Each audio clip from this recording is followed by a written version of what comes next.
राज्यामधील कायदा आणि सुव्यवस्था पूर्णपणे ढासळली असून सत्ताधाऱ्यांनी लोकशाहीचा खून केलाय, अशी खरमरीत टीका काँग्रेसचे नेते आणि माजी मंत्री अमित देशमुख यांनी परभणीमध्ये केली आहे. परभणी जिल्ह्यातील गंगाखेड येथे काँग्रेस उमेदवारांची प्रचार सभेसाठी आले असता त्यांनी राज्य सरकारवर हे टीकास्त्र सोडले आहे. नगरपालिका निवडणुकीच्या माध्यमातून आपल्या ही सर्व व्यवस्था बदलायची सुरुवात करायची आहे, असं आव्हान देखील त्यांनी यावेळी केलं आहे. याचाही आपण सगळ्यांनी विचार केला पाहिजे की ही हेराफेरी आता निवडणुकांमध्ये सुरू झालेली आहे. लोकशाहीचा खून करण्याचा प्रकार या महाराष्ट्रामध्ये अलीकडेच सुरू झालेला आहे.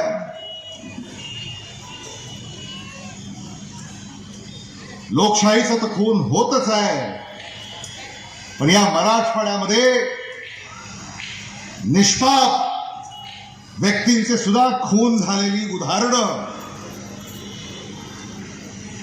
आपण पाहिलेली आहेत.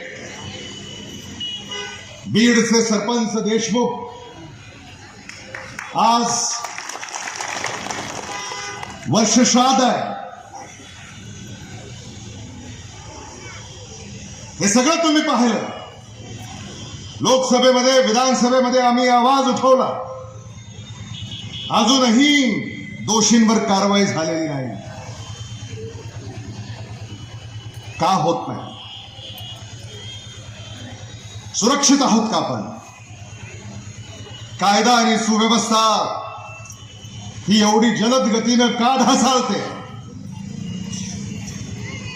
महाराष्ट्रामध्ये असा कुठलाही जिल्हा नाही की जिथं कायदा आणि सुव्यवस्था ठीक आहे. पुणे, नागपूर, ठाणे, मुंबई, पिंपरी चिंचवड, नाशिक, परभणी, लातूर, सोलापूर,